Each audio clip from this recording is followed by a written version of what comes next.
My name is Amy Cross, and I am 37 years old. I'm living a fulfilling life as a designer. Next year, I'm scheduled to marry the love of my life, and I'm on cloud 9. However, 4 years ago, I went through a divorce. My ex-husband, Daniel Stevens, was a year older than me and a pilot for a certain airline. He mainly handling international flights at that time. 6 months into our relationship, Daniel proposed to me on my birthday. Amy, I promise to make you happy. The only woman for me, now and forever, is you. Will you marry me? Daniel? Are you serious? This isn't a joke, right? It's no joke. I'm serious. I love you. A proposal after just 6 months of dating. It would normally require some time to respond. I was definitely taken aback by the suddenness, but at that time, I couldn't see a future that wasn't bright and filled with love with Daniel. I didn't need any time to think it over. Yes. I'd be glad to. Still excited from the proposal on our way home, Daniel added. Let's go to the city hall tomorrow. It would be terrible if you changed your mind. I want to be with you as soon as possible. I won't change my mind. You never know. I can't live without you, Amy. Daniel has always been assertive. He was the one who relentlessly pursued me, even when I was hesitant about love. It was a night full of surprises, but I was completely drawn into Daniel's pace, and we actually ended up submitting our marriage application the very next day. I called my parents to let them know, but they were somewhat worried about us getting married after only 6 months. Only 6 months of dating? Aren't you just getting carried away? Do you really know him well enough? Dad, it's okay. Daniel is a solid guy. Trust your daughter and don't worry. All right. I understand. I just want you to be happy. Thank you, Dad. It wasn't just the excitement of love that influenced my decision back then. Daniel had once shared his upbringing with me. I made it here on my own. There was no money for flight school, let alone connections. I gave up hanging out with friends and studied relentlessly to join an airline. After joining, I continued to work hard to always be at the top of my class. Daniel had lost his parents when he was young. Raised by his grandparents, his family wasn't wealthy. I admired him for his relentless pursuit of his dreams. However, looking back, I think things might have happened in the wrong order. The day we filed our marriage application, I canceled my apartment lease and moved into Daniel's apartment. Our new life starts now, he said joyfully, and I blushed with a shy smile. Let's always keep our home cheerful. Let's have a lavish wedding. I can't wait to see you in your wedding dress. We're really married, huh? Everything moved so quickly that sometimes, I couldn't quite believe we were married. It took about a month to pick the venue, but we finally found the perfect place and were about to start planning the wedding in detail. Daniel's attitude changed drastically after we visited my parents' house to formally introduce him. Things shifted significantly. We really should visit your parents properly. I was too excited back then and was rude to them. Yes, that's true. They were worried about us getting married after just 6 months, so we need to reassure them soon by introducing them to Daniel. And so, we planned to visit my parents that weekend. On the day we visited, Daniel seemed unusually nervous, so much so that he even buttoned his suit incorrectly. By the way, my parents' house is located in Nebraska. When we finally arrived, it was already late afternoon. I was thrilled to be back at my childhood home, but the moment Daniel saw it, he hesitated and asked, "Wait, this is Amy's place?" Yes, what's wrong? I couldn't understand why he was acting so oddly. Just wondering. My parents had prepared delicious fish and local dishes, and I felt a nostalgic delight as I enjoyed the Midwestern cuisine. However, Daniel's behavior was a bit off. He was unusually quiet due to his nervousness, and he occasionally made slightly scornful remarks like, "It's quite plain here, isn't it?" Back at the hotel, he remained in a bad mood, and when I asked what was wrong, he only said, "It's nothing." I was puzzled by this side of Daniel I hadn't seen before but hoped he would get over it with time. However, his sullenness persisted even when we returned to New York. "I'm really busy with work, Amy. You are too, right? About the wedding, should we just cancel it?" "What? Are you serious?" "Yeah. I mean, I'm barely home. How can we prepare?" "I can handle the preparations. But honestly, I don't want to spend so much money on something that only lasts a couple of hours." Truth be told, "I've lost interest in having the wedding," he said, and we ended up canceling the ceremony. Daniel, originally an international pilot, was often away from home, but after that, he seldom returned. When he did, he was indifferent, almost ignoring my existence. It felt like I was invisible. Soon, I discovered I was pregnant. Unsure of how to tell him or how he would react, I was terrified. But I thought this might be a chance to reconnect with Daniel. So, I told him over the phone. He was silent for a while. "Hey, we're having a baby. Don't you have anything to say?" "Huh? Oh, nothing." I felt heartbroken. "You seem not so happy about it." "Ah, shut up, I'm busy now. I'm hanging up." As I listened to the dial tone, I was dumbfounded. Dealing with morning sickness and Daniel's indifference was overwhelming, and I felt crushed by the uncertainty of our future. I confided in my parents and 2 close friends, but kept it from my coworkers. Overwhelmed by the pain, I couldn't eat and threw myself into work to hide my loneliness. As a result, I miscarried after less than 2 months due to severe bleeding. I emailed Daniel about it, but he never replied. A year after these continuous misunderstandings, I began to consider divorce as an option. However, it seemed I wasn't the only one. One day, Daniel left the house without saying anything. He left only a signed divorce paper on the table. I couldn't think of any reason for his behavior. Except for that day we visited my parents' home. "Ah, this is Amy's family home? Huh, interesting," he had said with a hint of disdain. He looked around the house as if he had seen something repulsive. Though I had been contemplating divorce myself, due to the dysfunction in our marriage. It wasn't that I had given up on having a happy marriage. When I saw the divorce papers, I collapsed in shock. Wiping away tears, I desperately called Daniel, hoping for at least an explanation. "What's up?" Daniel's voice sounded through the phone. It was as indifferent as ever. His cold, prickly tone pierced my heart. Gathering my courage, I asked him why. "Daniel, why?" "Why? You know why. The love has faded." "I want to know why the love faded, not why you want a divorce. You weren't the woman I thought you were."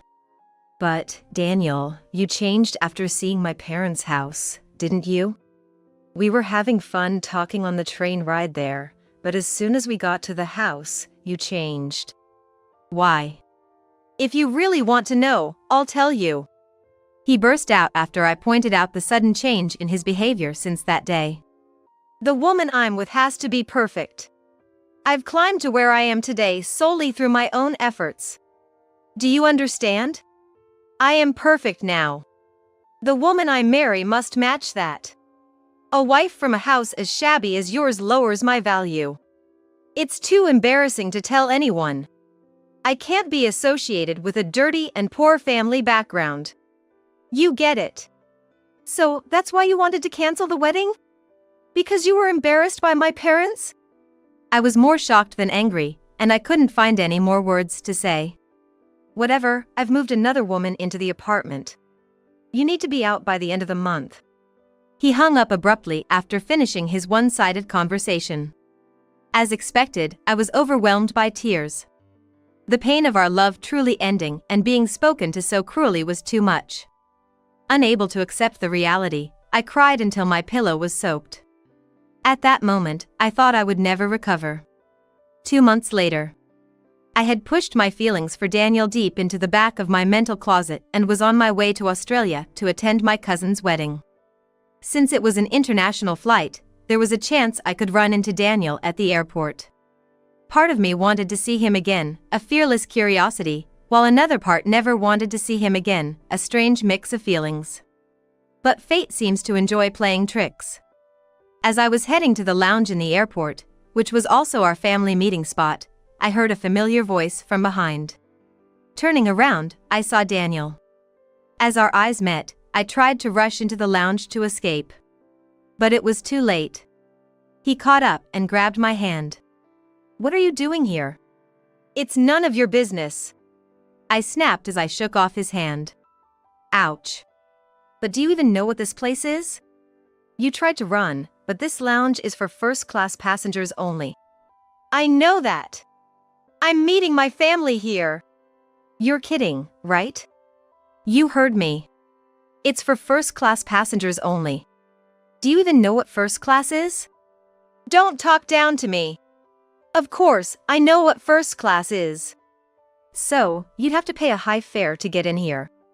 There's no way your poor family could afford it." Enraged, I retorted. "That's none of your business. And stop calling my family poor. What are you even talking about?" Regardless, I couldn't stand the flight attendant constantly by Daniel's side.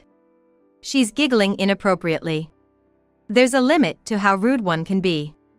At least I was a customer here. I glanced at her. Noticing my gaze, Daniel said, "Oh, her? She's my wife." I couldn't believe my ears. It had only been 2 months since our divorce. "We've only been divorced for 2 months, haven't we?" "So what? You planning to make a scene about an affair to squeeze alimony out of me?" "Too bad. Samantha here is also a flight attendant on international routes. We've known each other for a long time." "That's pathetic. So it was all like that. I'm truly appalled." Can people really change this much? Or was Daniel always this person, and I was just too blind in love to see it? He started rambling on without me asking. "Her father is a county legislator, and when I went to greet her parents, their house was a mansion, completely different from your parents' place, right?" "Yeah, sure." It became clear that status was all that mattered to Daniel. I was so disgusted that I was speechless. To think that I had ever been in love with such a man was embarrassing. But what about this Samantha? Doesn't she care at all about what Daniel says? "Hey, is this woman Daniel's ex-wife?" "Daniel, I didn't know you liked women with short hair too." What was she even talking about? Despite Daniel's emphasis on the importance of a partner's parental status, she seemed only concerned about my hair length.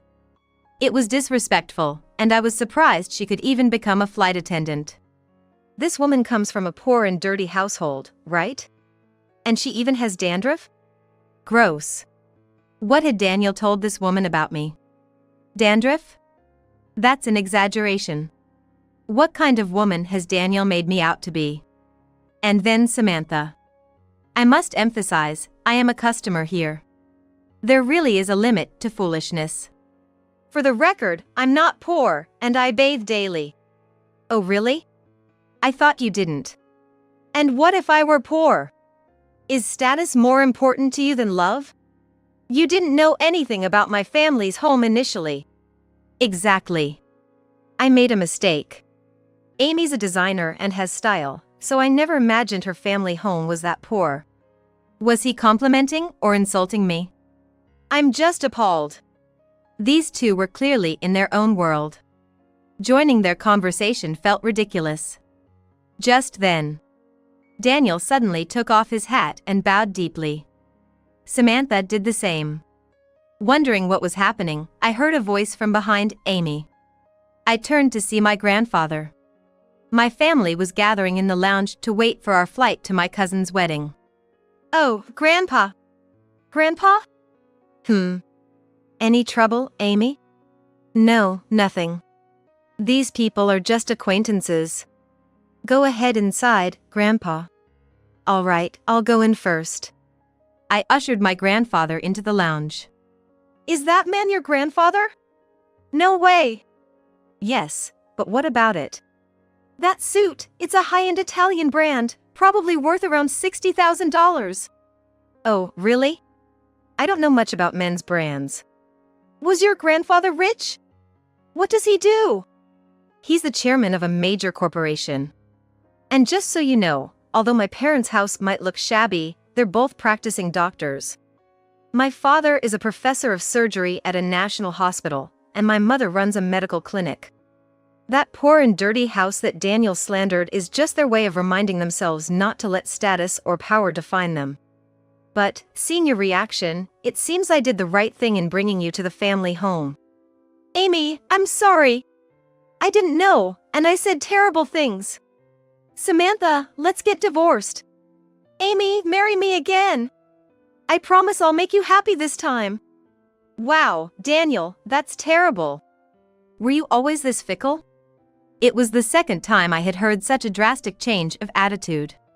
The first time was when he left without a word after a year of ignoring me. As soon as he realized my family was wealthy, he completely flipped his stance.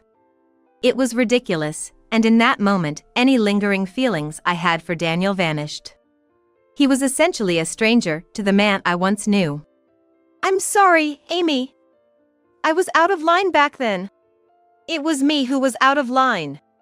Is this the real Daniel? It was only because I thought your family was poor that I said those terrible things.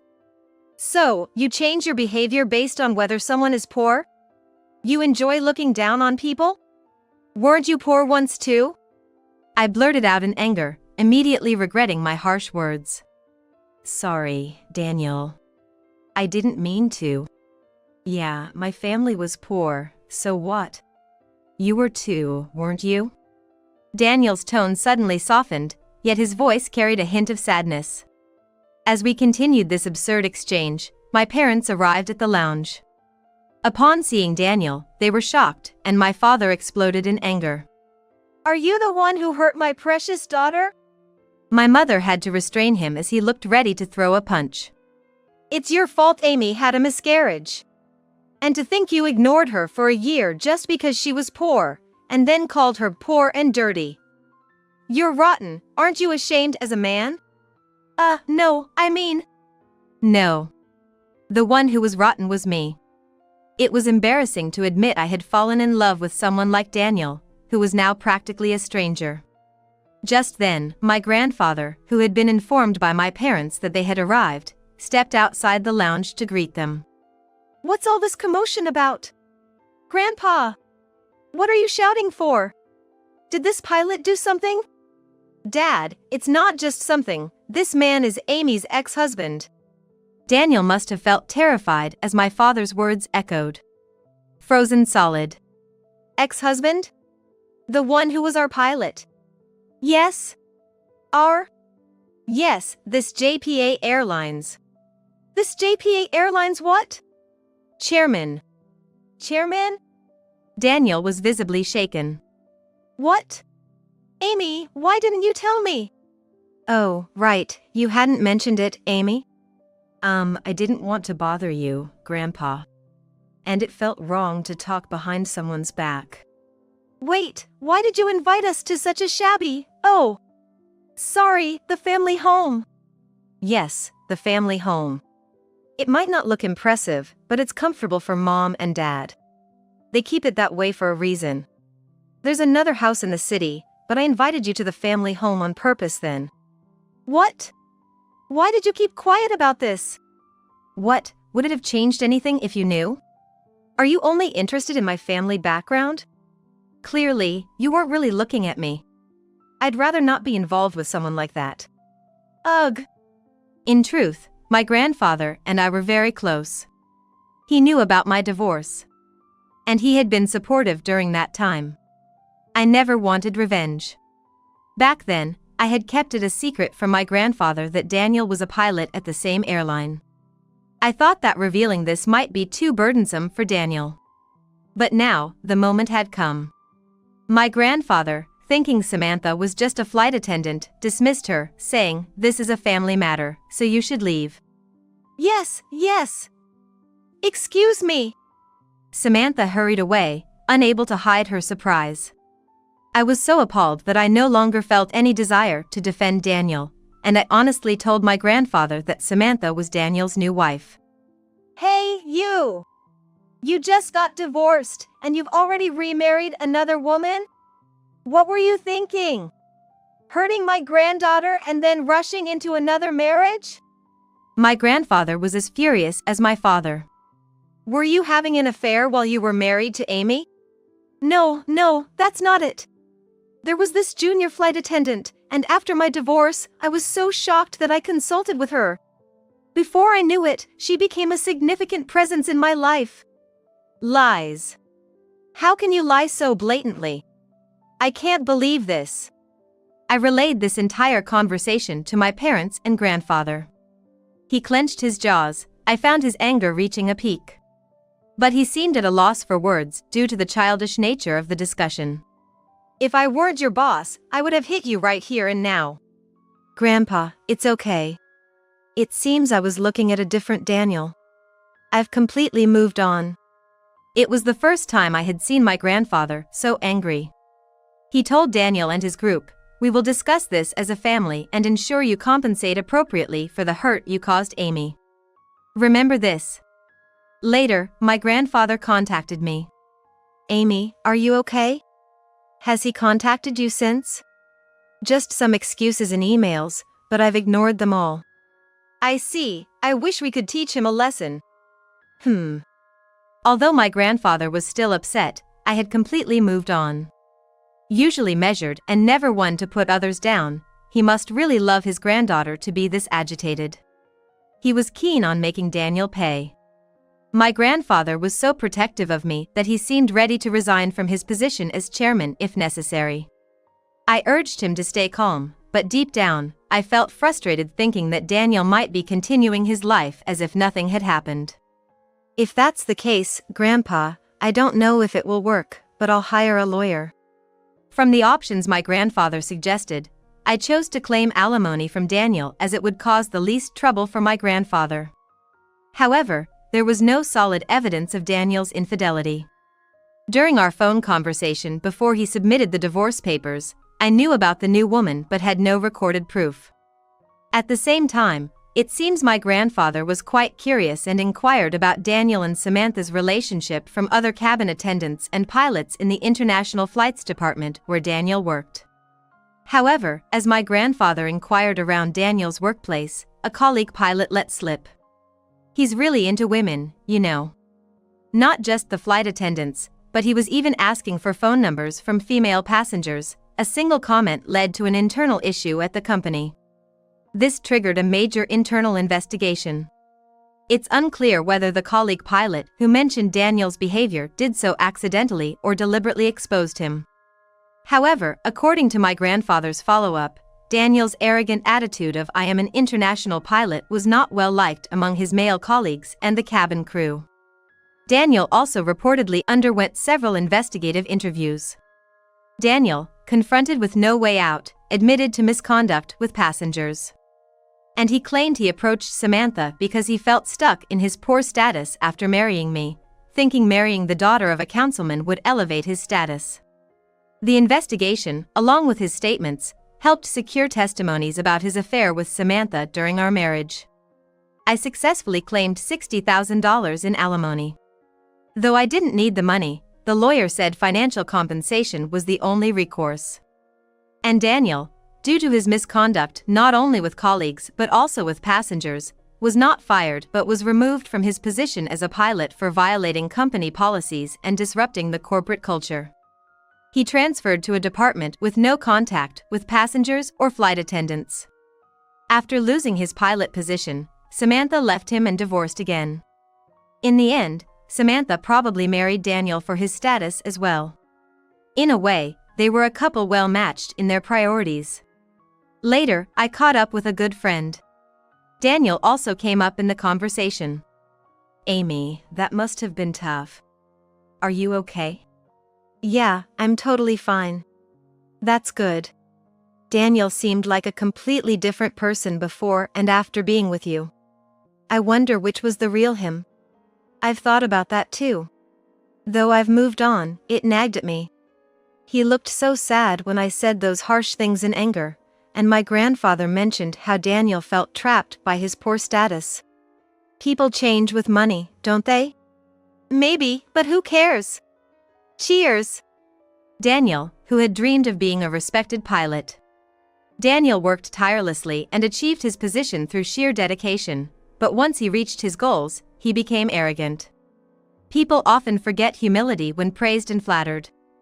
Just like my parents' home served as a reminder not to let status or power dominate oneself, perhaps Daniel needed a similar lesson. Unfortunately, his ambitions turned to naught, and now he reportedly lives alone in a small apartment, having his dinners with instant noodles. Now, I'm planning my second marriage next year. I met him on a flight to Australia while attending my cousin's wedding. He was traveling to Australia too, and we hit it off right away. After 4 years of dating, we're getting married. His family and mine are supportive, and we even took a trip to Alaska together. Next May, our family is set to grow by one more. Yes, I'm currently pregnant with a new life. The pregnancy is going well, and I've just reached the 26th week. At the last checkup, we found out it's going to be a boy, and both families, perhaps a bit prematurely, are already shopping for baby boy clothes and shoes. My partner suggested naming him after my grandfather, who passed away now. Grandpa, I'm doing well. My wife will be gone by tomorrow. During our honeymoon, I woke up in the middle of the night to overhear my husband secretly having a terrifying conversation on the phone. Trembling with fear, I dared to peek into his smartphone to find out what he was talking about. What I found was beyond belief. Knowing of my husband's plan, I took his passport and flew back to the States on my own. As I was planning to utterly destroy him, someone suddenly approached me. My name is Karen. I'm just an ordinary office worker in New York.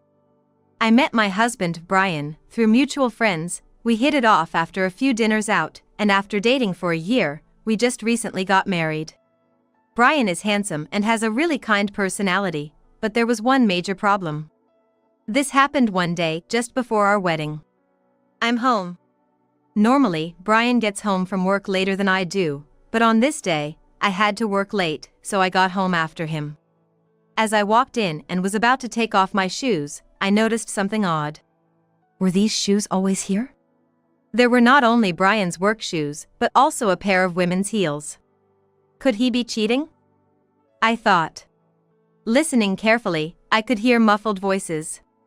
It was a man and a woman talking, and I immediately recognized Brian's voice. I couldn't make out the entire conversation, but I could hear a woman's voice laughing along. In the spur of the moment, I started recording with my smartphone and burst into the living room. Huh? There was Brian and my mother-in-law. Oh, welcome back. Karen, welcome home. Sorry for intruding. Relieved that it wasn't an affair, the living room scene was still quite bizarre. Boxes were piled up everywhere. Confused, I asked, "What's with all these boxes?"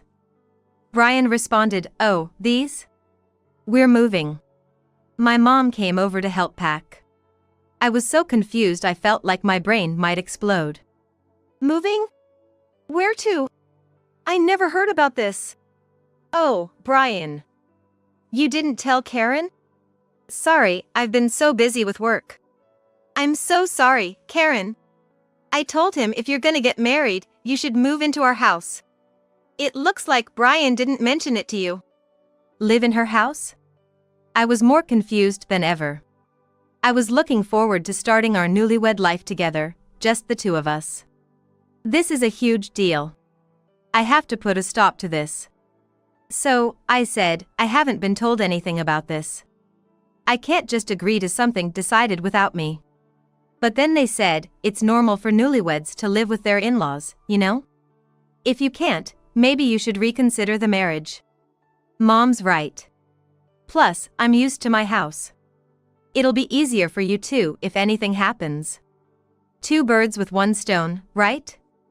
With my mother-in-law present, I couldn't argue with Brian, and it was decided that we'd move into his parents' home. Turns out, Brian is very much a mama's boy. In retrospect, had I been more assertive back then, maybe things wouldn't have turned out this way. Living with my in-laws was incredibly tough for me. Ever since we started living at my husband's parents' house, his mama's boy tendencies accelerated. The first person he'd ask for anything was always Mom. While my mother-in-law took care of most of the cooking and household chores, the rare times I made dinner he would say, "My mom's cooking tastes better." Perhaps my mother-in-law enjoyed being relied on by her son because she did everything for him. My father-in-law would just turn a blind eye to this behavior and not only ignored me but wouldn't even look at me. Sometimes, when I tried talking to him, he'd just brush me off. I constantly questioned my place in the household. The biggest concern for me was my mother-in-law's extravagant spending habits. After moving in, I realized she adored branded clothes and bags. Every time her favorite brands released something new, she'd buy it. Every release, she'd approach me saying, "Karen, I really want this, but I'm a bit short on cash right now. Could you maybe lend me a little?" Even though I thought she shouldn't buy it if she couldn't afford it, since she did all the cooking and cleaning, I couldn't object and just gave her the money as asked. Thanks to this, the savings I had accumulated since my college days were nearly gone. When I tried discussing this with my husband, he just said, "We're living here rent-free, so don't complain. It's not like I chose to live here." Still, the reason I didn't leave was that my husband, for all his faults, genuinely cared for me. Whenever we both had a day off, he'd take me out on dates and he had even planned our honeymoon. Living with the in-laws was tough, but I kept going, holding on to the hope in his kindness. Finally, the day of our honeymoon that my husband planned arrived. Our destination was Italy. It was a dream come true for me as I always wanted to try authentic Italian cuisine. The thought of traveling abroad with the love of my life made me so excited. However, my excitement for the honeymoon turned into a nightmare due to one thing my husband said. It happened late at night. I woke up wanting to go to the bathroom and noticed my husband wasn't next to me. Assuming he was also in the restroom, I approached and heard him speaking on the phone. Who could he be talking to at this hour? Listening closer, I heard some shocking words. "My wife's gonna be gone tomorrow." What? "Don't worry, Mom. I've got it all planned. I'll get back to you." It seemed he was talking to my mother-in-law. But what did he mean by "gonna be gone"? Fearful, I quickly returned to bed and pretended to be asleep. After a while, my husband came back to bed and soon began snoring. Making sure he was asleep, I stealthily took his smartphone and headed to the bathroom. Luckily, he didn't have a password on it. As wrong as it felt, given the circumstances, I had to look.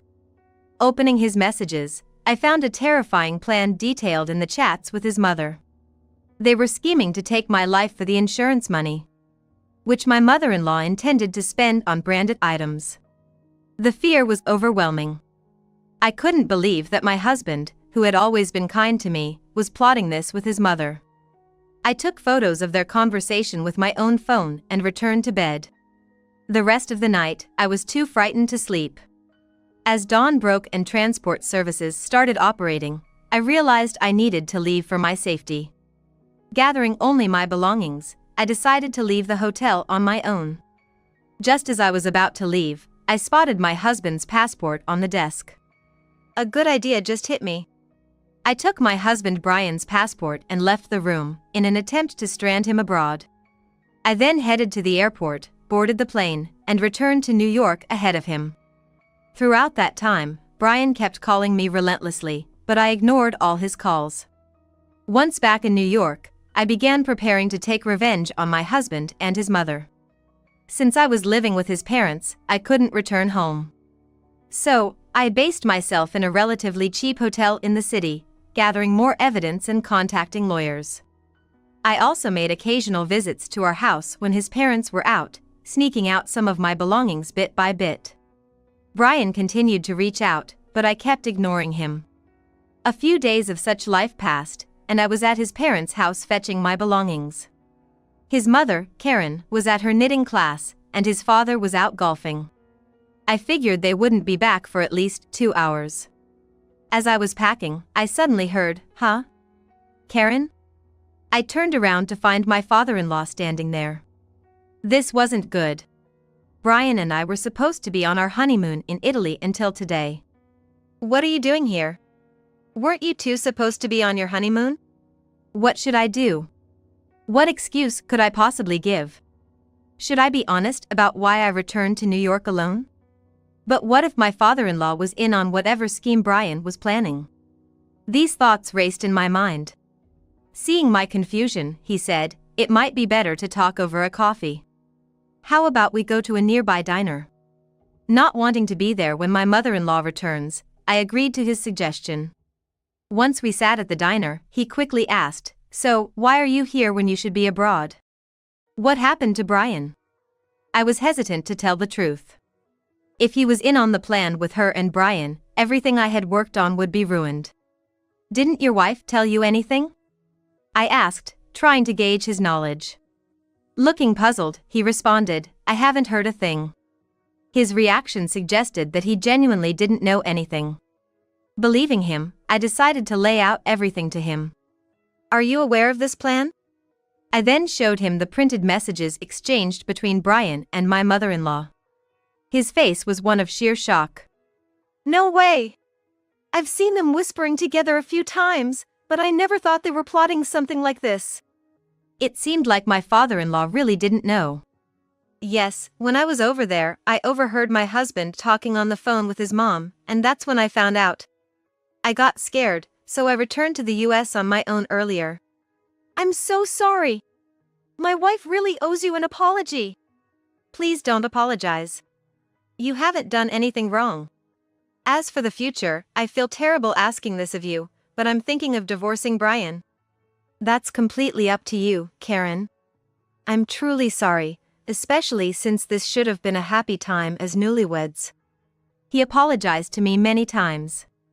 I used to think he was avoiding me, maybe even disliked me, but he spoke to me with such kindness and concern. Despite him being such a good man, I can't fathom how his wife and my husband turned out the way they did. While I was thinking about this, he shared a story with me. "Karen, you've been forced to buy branded items for my wife, haven't you?" "Well, yeah, I have. You know, it might have been my fault." "Excuse me?" "Well, it was shortly after my wife and I got married. I gifted her a designer handbag for her birthday. After that, she became totally obsessed with designer brands. Even at this age, she keeps wearing those expensive brands. I kinda wish she'd dress more age-appropriately." "I see. There were times when she'd even go into debt just to buy them. I was pretty mad at her then. I never imagined she'd ask you to buy stuff for her now. I'm really sorry about that." I had no idea that my mother-in-law's obsession with brands had such a backstory. Still, I couldn't forgive her for what she'd done. "It's not your fault. She continued her habits even after you got mad at her. She's the one to blame." "Right. By the way, how's Brian doing?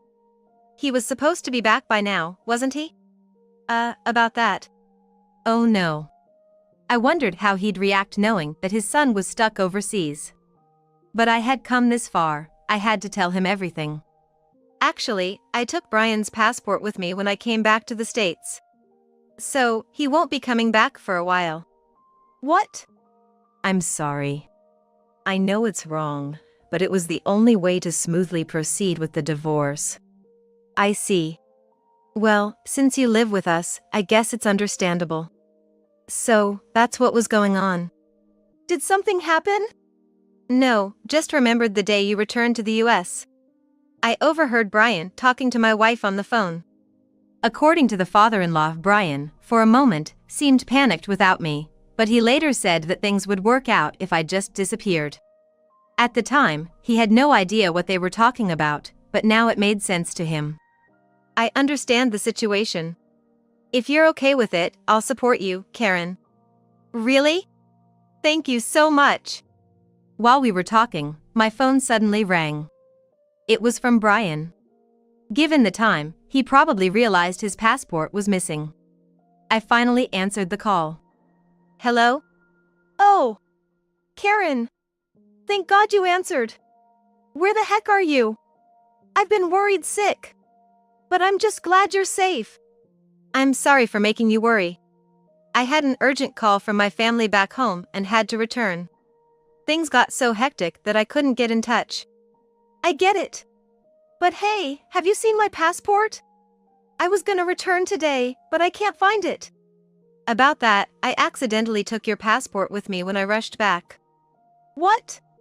So what am I supposed to do? You should be able to get a replacement passport there. It'll probably be faster than me sending it to you. A replacement? What about my job? I can't take any more days off. Don't worry, I'll explain everything to your company. I'll also talk to your parents about it. All right then. I'm sorry. So, that's what's going on. Please be careful when you come back. With that, I hung up the phone. Karen, you sure can spin a tall tale, can't ya? I've always been crafty, that's for sure. Thanks to my father-in-law supporting me, I was able to proceed with the divorce preparations more smoothly. And finally, the day arrived. Brian managed to get his passport reissued and returned to the States. His mom went to the airport to pick him up, so the two of them came back home together. We're home. Man, what an ordeal. Indeed. All because of Karen. After hearing from Brian that I'd returned to the States before him, his mother, apparently upset that their plan failed, started making sarcastic comments towards me. I wanted to snap back at her, but I held my tongue. No worries. They're gonna get what's coming to them soon. As soon as Brian and his mother entered the house, my father-in-law, with a stern look, said, "Both of you, come here." He led them to the living room where I was waiting. Sit down. Brian and his mother seemed a bit flustered, but they couldn't defy his imposing demeanor, so they sat down obediently. I apologize for bringing this up as soon as you guys got back, but there's something really important we need to discuss. Important? I'll cut to the chase. Brian, I want a divorce. Divorce? Hold on, Karen. What's this all about? You trap my son in Italy and then demand a divorce when he comes back? There's a limit to being unreasonable. Unreasonable? Aren't you the unreasonable ones here? What do you mean? Oh, so you're playing dumb now? Can you explain this then?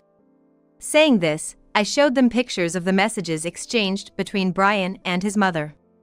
What's this? These can be easily fabricated these days. This isn't valid proof.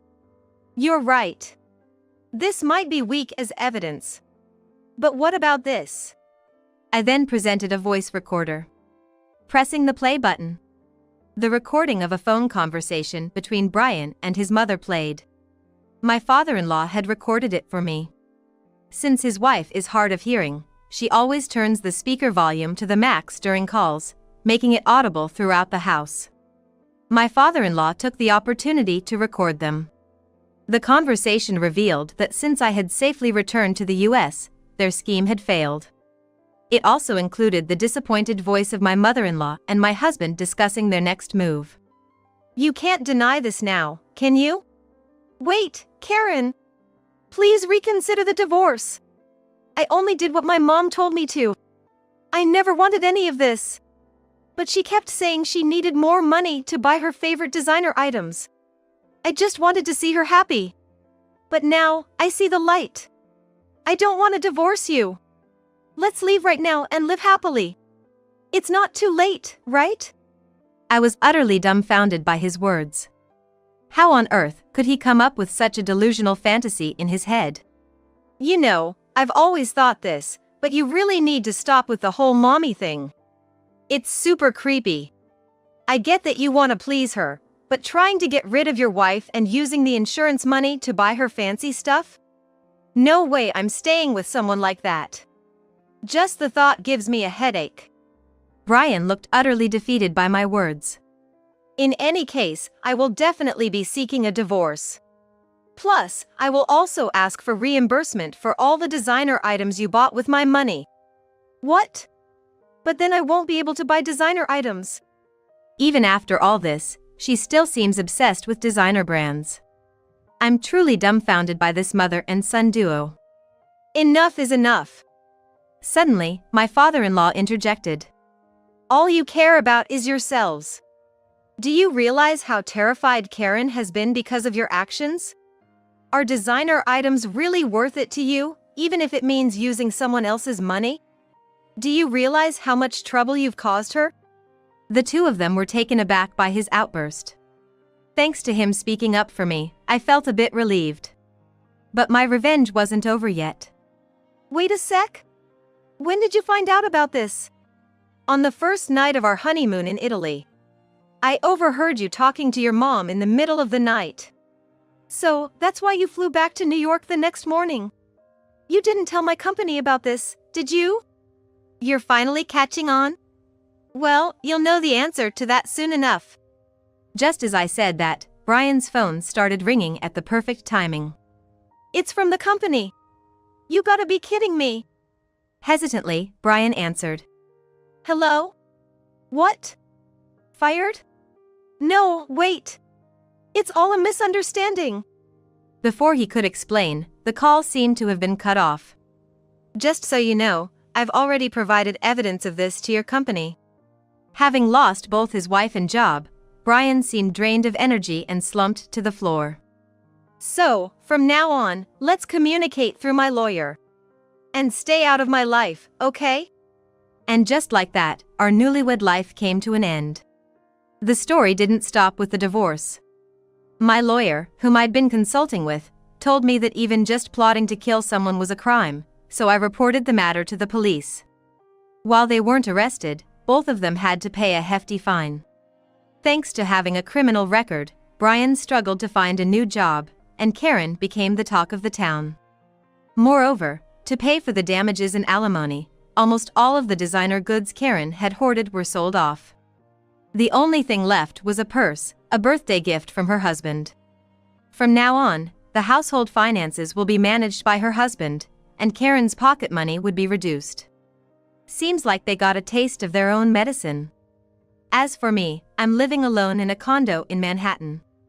While I did divorce shortly after getting married, I didn't feel lonely at all. Rather, I felt liberated. If possible, I'd never want to live with someone else again. Sure, living alone has its challenges, but not having to constantly be wary of someone else is more than worth it. And no more dealing with Karen's money grubbing. I've started saving bit by bit, hoping that someday, I'd find happiness with someone else. It wasn't a major accident, was it? I'm going on a trip now.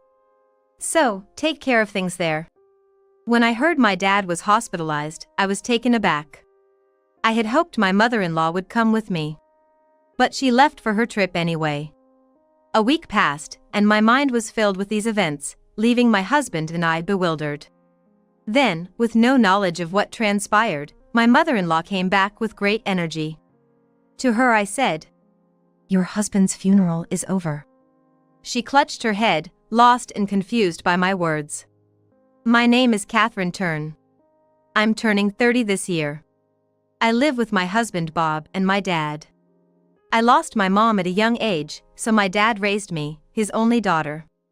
When getting married, I didn't want to leave my father alone. Bob happily agreed to this sentiment.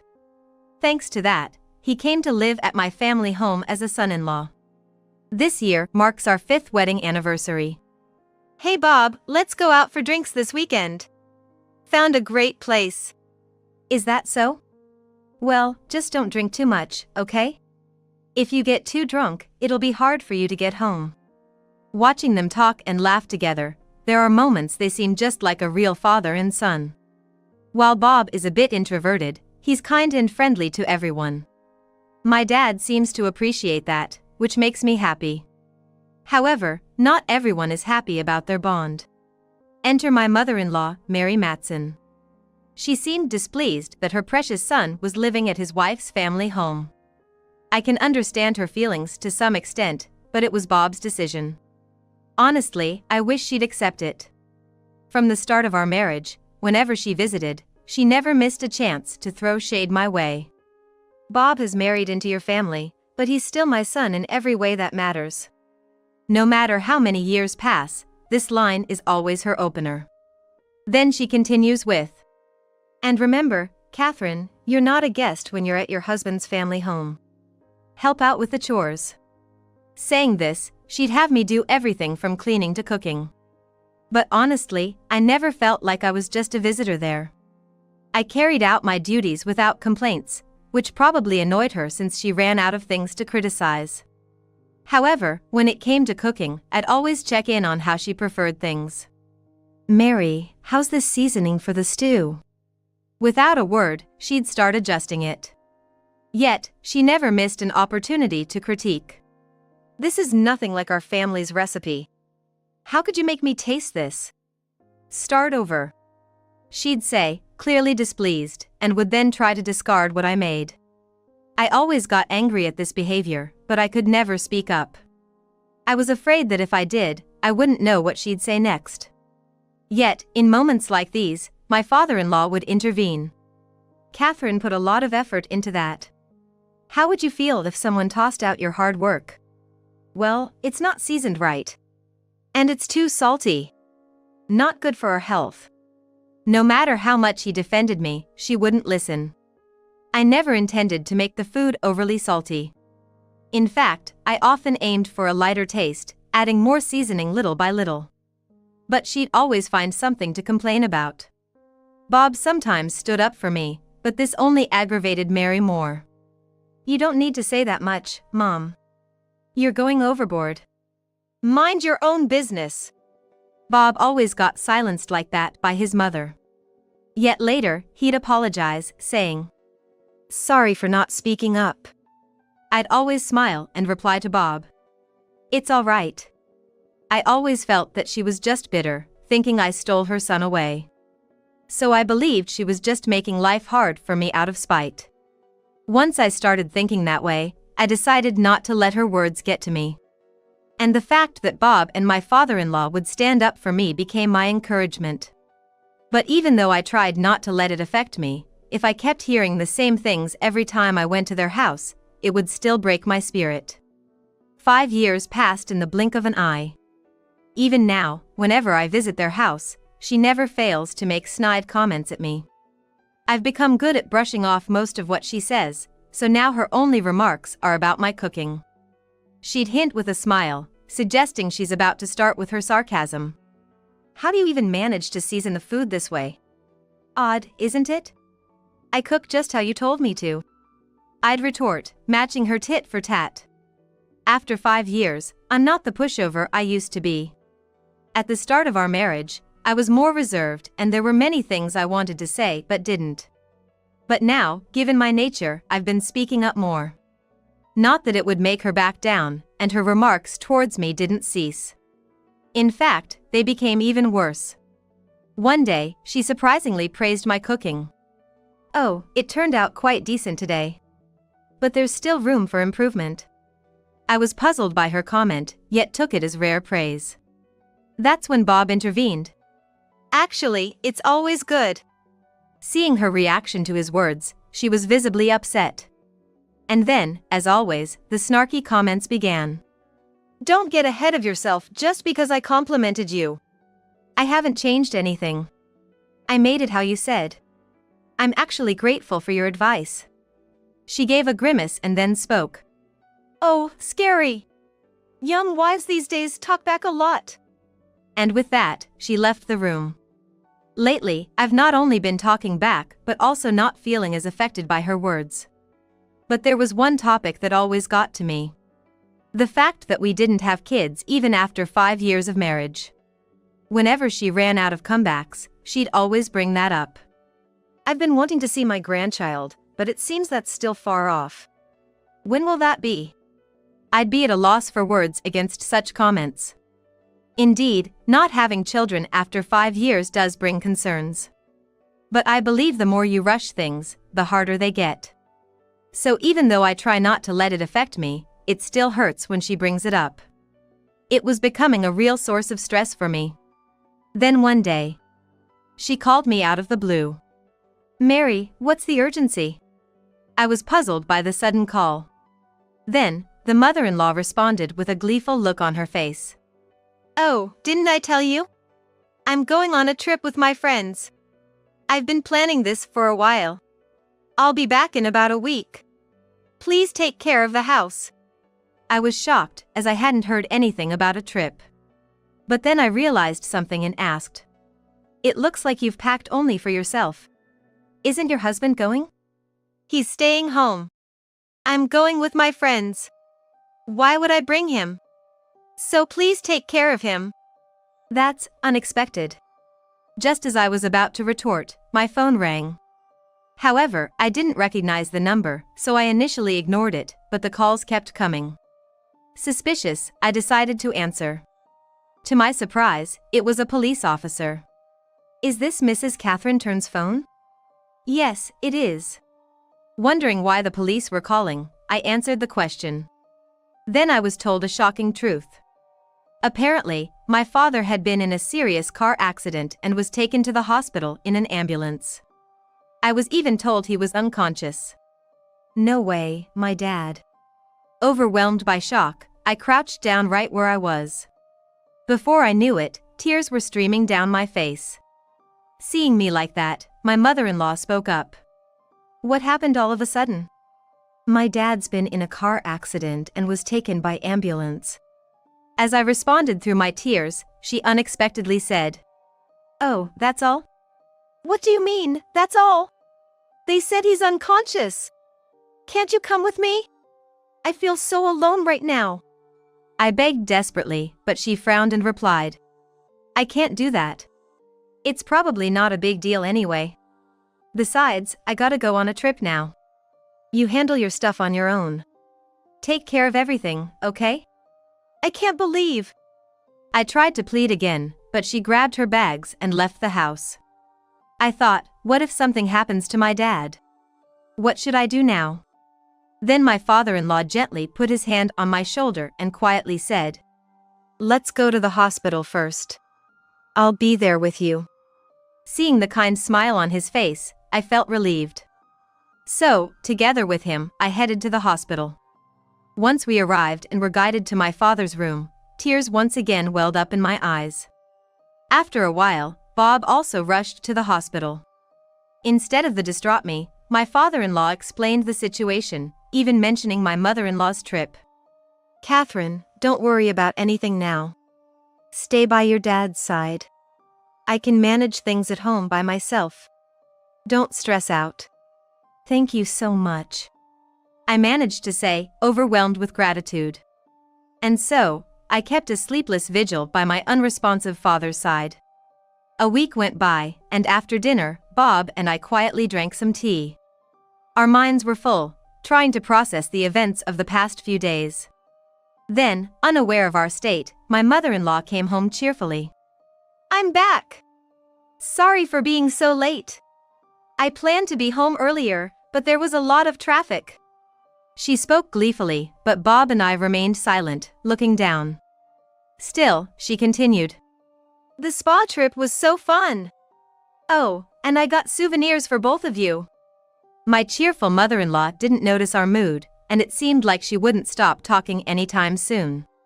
Well, I went to the beach, and the ocean looked so beautiful from the room. But the sea itself was also beautiful. It was really nice. We should all go together next time.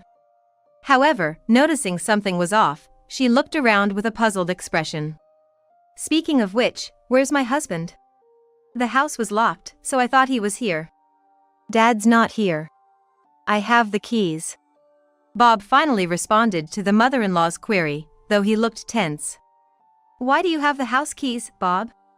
The mother-in-law asked, appearing clueless. With a straight face, Bob replied. It's hard to explain here. Let's go home and talk. Saying this, Bob picked up the car keys and his mother-in-law's luggage and headed to the car. I nodded in agreement with Bob's words, followed him without saying anything else. Unaware of our heavy mood, the mother-in-law was still in high spirits. And perhaps still in a holiday mood, she continued to chat happily in the car. The food was amazing since we were by the sea. Most of it was seafood, but the sashimi was particularly delicious. There were so many fresh fish, I wanted you guys to see it. She continued talking non-stop all the way to the house. A trip that took less than 30 minutes by car.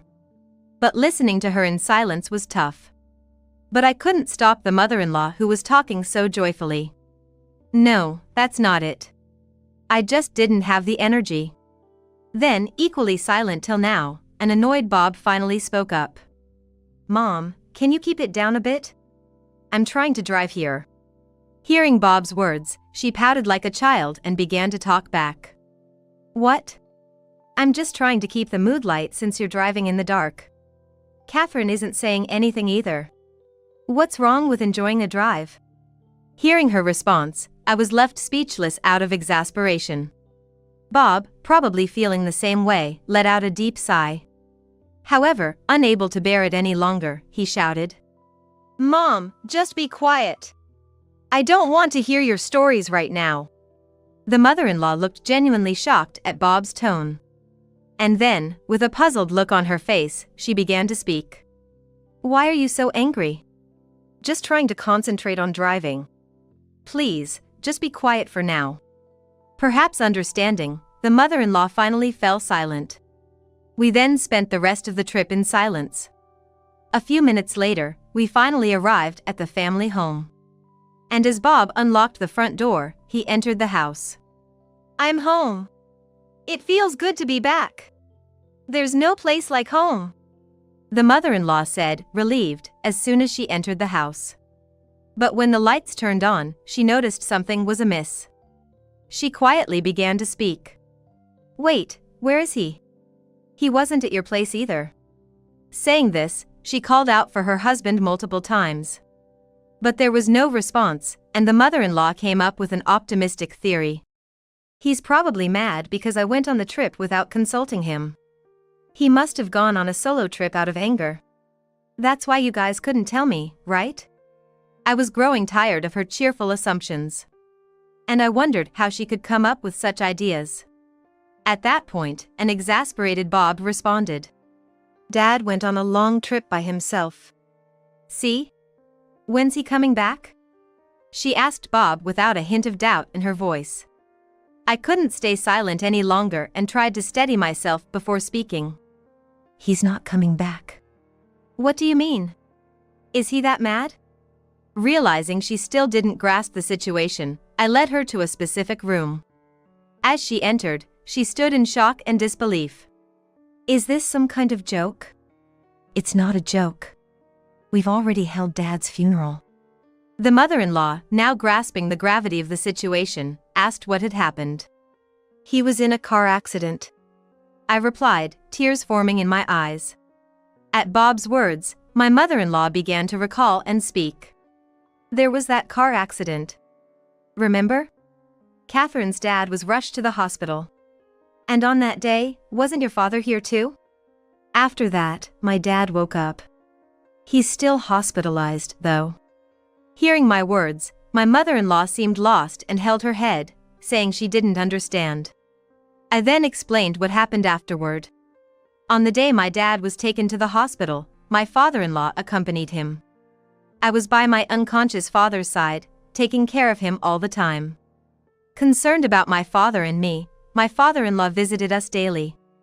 And a few days later, when my dad finally woke up, both my father-in-law and I were overjoyed. We had plans to go out for drinks once he was discharged. But then, on our way back, I tried to speak calmly, but I was overwhelmed with emotion and couldn't continue. Bob took over for me. Dad was apparently taken to the same hospital as Catherine's father. Catherine saw him being brought in by ambulance by chance and let me know. I rushed there immediately, but it was already too late. Why did that happen? My mother-in-law, taken aback by our story, seemed lost for words. However, a visibly distressed Bob quickly changed his demeanor and spoke up. What were you doing all that time, Mom? I tried contacting you multiple times. I had no idea things had gotten this bad. My mother-in-law looked baffled by Bob's questioning. Seeing her like this, Bob's expression remained unchanged. We get it. No one expected this to happen. That's right, isn't it? We're all in the same boat, right? But as my mother-in-law tried to reason, Bob stared her down. Then tell me, why was your cell phone off? What? I mean. Hearing Bob's words, the mother-in-law turned pale. Yet, undeterred by her reaction, Bob continued speaking. I kept calling, but your phone was always off.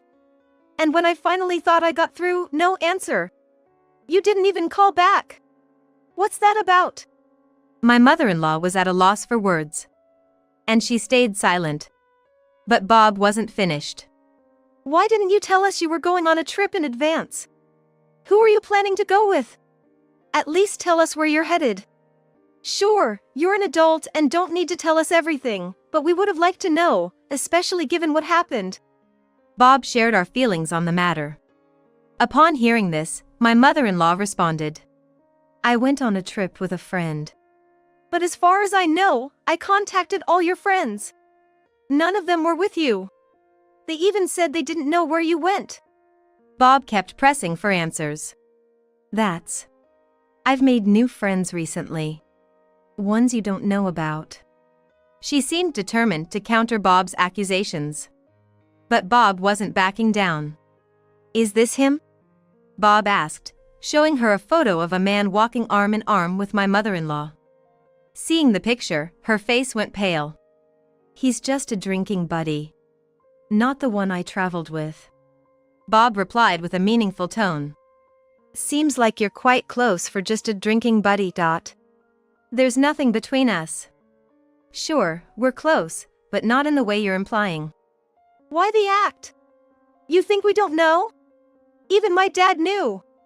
Unable to hold back his frustration with his evasive mother, Bob finally raised his voice. Do you still deny anything with him, even after seeing this? Bob thrust another photo at her, showing the two of them entering a hotel. The sight made her shiver. Why do you have this? It seemed that my mother-in-law realized she couldn't deny it any longer and timidly asked. I found a diary when I was going through Dad's belongings. It was inside. Bob calmly began to explain. He told her about the diary and how it mentioned the person in the photograph. His dad had known for quite some time that his wife had been having an affair but never confronted her. In fact, the diary even mentioned that he felt he was the one to blame. Dad's diary didn't blame you or say a single bad thing about you. Bob said. I'm so sorry. I did go on a trip with him. I never thought it would lead to this. I'm truly sorry. She apologized with tears in her eyes after understanding the gravity of her actions. I'm sorry to both of you. Please forgive me. I won't ever see him again and I'll change my ways. The mother-in-law pleaded while crying. However, Bob replied firmly. Even if Dad forgave you, I will never. Hearing this, the mother-in-law collapsed on the floor, sobbing uncontrollably. Yet, we left her there and exited the house. Later, Bob told us about a local bar that was mentioned in his father's diary. He went there and discreetly asked around. Apparently, the mother-in-law hadn't been meeting with the man she traveled with. They had both been hiding the fact that they were married and decided to part ways without any arguments. However, neighbors and friends found out about her affair and the fact she skipped her husband's funeral for a romantic getaway. They shunned her, and this hurt led her to sell her house and move away. On my end, I still struggled to cope with my father-in-law's passing. But my spirits were lifted when my dad got discharged from the hospital. We reminisce about my father-in-law almost daily. I'm gonna go out for a drink soon. I had promised Bob's dad we'd have a drink together after he got better, so I'll bring his photo along. My dad said cheerfully. Please ensure you're fully healed before you go out. We don't want you sleeping just anywhere. Bob responded with concern. Nah, I'm fine. I'm not gonna sleep just anywhere with Bob's dad's photo. He chuckled, not taking my plea seriously. Yet, he looked genuinely happy. To be honest, I hadn't found much to smile about since my father-in-law passed away. But lately, I've found myself laughing a bit more. Probably due to these light-hearted conversations. There's another piece of joyous news too. I'm pregnant. And as I want my father-in-law to rest in peace, I aim to regain my happiness bit by bit. I can't remain sad forever, especially now that I have a child on the way.